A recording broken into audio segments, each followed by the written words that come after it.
Hi friends, ഇന്ന് നമുക്ക് നല്ല നാടൻ രീതിയിൽ എങ്ങനെയാണ് ചിക്കൻ ഫ്രൈ ഉണ്ടാക്കാൻ നോക്കാം. അപ്പോൾ നേരെ വീഡിയോയിലേക്ക് പോകാം. അപ്പോൾ ആദ്യം തന്നെ ഒരു മിക്സിയുടെ ജാറിലേക്ക് ഇത്രയും മൂന്നൊരു ഇഞ്ചി ചെറിയ പീസുകളായിട്ട് ഇട്ട് കൊടുക്കാം. പിന്നെ ഇതിലേക്ക് 5 വലിയ അല്ലി വെളുത്തുള്ളി ഇട്ട് കൊടുക്കാം. പിന്നെ 3 പച്ചമുളകും കൂടി ഇട്ട് കൊടുക്കാം. ഇനി ഇതിലേക്ക് 1/2 ടീസ്പൂൺ മഞ്ഞൾപ്പൊടി, 2 ടീസ്പൂൺ സാധാ എരിവുള്ള മുളക് പൊടി, 1/2 ടീസ്പൂൺ കുരുമുളക് പൊടി, 1 ടീസ്പൂൺ മല്ലിപ്പൊടി ഇട്ട് കൊടുത്തിട്ട് പിന്നെ ഇതിലേക്ക് കുറച്ച് വെള്ളം ഒഴിച്ച് കൊടുത്തിട്ട് നല്ല പേസ്റ്റ് പോലെ ഒന്ന് അരച്ചെടുക്കാം. ഇപ്പോൾ നല്ല പേസ്റ്റ് പോലെ അരച്ചെടുത്തിട്ടുണ്ട്. ഇനി ഇത് ചിക്കനിലേക്ക് ഇട്ട് കൊടുക്കാം.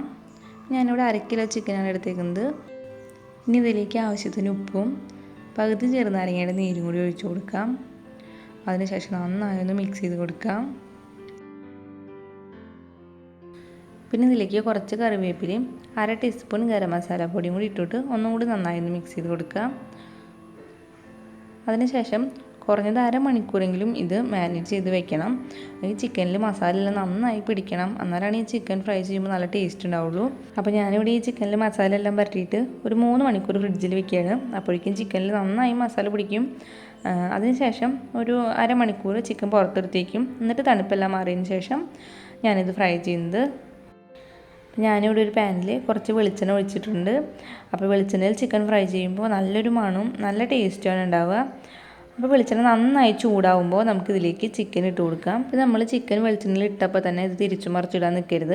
അങ്ങനെ ചെയ്ത് കഴിഞ്ഞാൽ ചിക്കൻ്റെ മേലെയുള്ള മസാലയെല്ലാം പൊടിഞ്ഞു പോകും. അപ്പോൾ കുറച്ച് നേരം ഈ ഒരു രീതിയിൽ കിടന്നിട്ട് തന്നെ ഫ്രൈ ആവുമ്പോൾ ഒരു ഭാഗം ചെറുതായി ആയി വരുന്നത് കാണുമ്പോൾ നമുക്കൊന്ന് തിരിച്ചിട്ട് കൊടുത്താൽ മതിയാവും. പിന്നെ ചിക്കൻ ഫ്രൈ ആയി വരുന്നത് വരയ്ക്കും നമ്മൾ മീഡിയം ഫ്ലെയിമിൽ വെച്ചിട്ട് വേണം അത് ഫ്രൈ ചെയ്യാനായിട്ട്. എന്നാലാണ് ചിക്കൻ്റെ ഉൾഭാഗമെല്ലാം തന്നെ നന്നായി വെന്ത് വന്നിട്ട് നല്ല ടേസ്റ്റ് ഉണ്ടാവുള്ളൂ കഴിക്കാനായിട്ട്. ഞാനിവിടെ ഓരോന്നായിട്ട് തിരിച്ചിട്ട് കൊടുക്കുകയാണ്.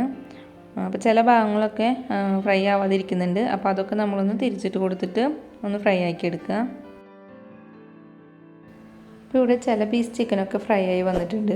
അപ്പോൾ ആ ചിക്കനൊക്കെ നമുക്ക് വെളിച്ചെണ്ണയിൽ നിന്ന് എടുക്കാം. അപ്പോൾ ബോൺലെസ് പീസ് ആകുമ്പോൾ അത് ഫ്രൈ ആയി വരാൻ കുറച്ച് സമയം എടുക്കും. അപ്പോൾ ഫ്രൈ ആയി വന്നിട്ടുള്ള ചിക്കനൊക്കെ തന്നെ നമുക്ക് അപ്പോൾ തന്നെ വെളിച്ചെണ്ണയിൽ നിന്ന് എടുക്കാം. ഇനി ബാക്കിയുള്ള ചിക്കനും കൂടി ഒന്ന് തിരിച്ചു മറിച്ചിട്ടൊന്ന് ഫ്രൈ ചെയ്തെടുക്കാം. അപ്പോൾ ഇത്രയേ ഉള്ളൂ. നല്ല നാടൻ ടേസ്റ്റ് ആയിട്ടുള്ള അടിപൊളി ചിക്കൻ ഫ്രൈ റെഡി ആയിട്ടുണ്ട്. അപ്പോൾ ഇതേപോലെ തന്നെ ബാക്കിയുള്ള ചിക്കനും കൂടി ഒന്ന് ഫ്രൈ ചെയ്തെടുക്കാം. അപ്പോൾ ഇനി ചിക്കനൊക്കെ വാങ്ങിക്കുമ്പോൾ ഇതുപോലെ ഒന്ന് ഫ്രൈ ചെയ്ത് നോക്കുക. എന്നിട്ട് നിങ്ങളുടെ അഭിപ്രായങ്ങൾ തന്നെ കമൻസ് ആയിട്ട് ഒന്ന് അറിയിക്കുക. പിന്നെ ഈ വീഡിയോ ഇഷ്ടപ്പെട്ടാൽ ലൈക്ക് ചെയ്യാനും ഷെയർ ചെയ്യാനും നിങ്ങളുടെ അഭിപ്രായങ്ങൾ കമൻറ്റ് ചെയ്യാനും മറക്കരുത്. പിന്നെ എൻ്റെ ചാനൽ പുതിയതായിട്ട് ആരെങ്കിലും കാണുന്നുണ്ടെങ്കിൽ പ്ലീസ് ചാനൽ ഒന്ന് സബ്സ്ക്രൈബ് ചെയ്യണേ. അപ്പോൾ ഇനി വേറൊരു വീഡിയോ ആയിട്ട് കാണാം. അതുവരേക്കും എല്ലാവർക്കും ബൈ.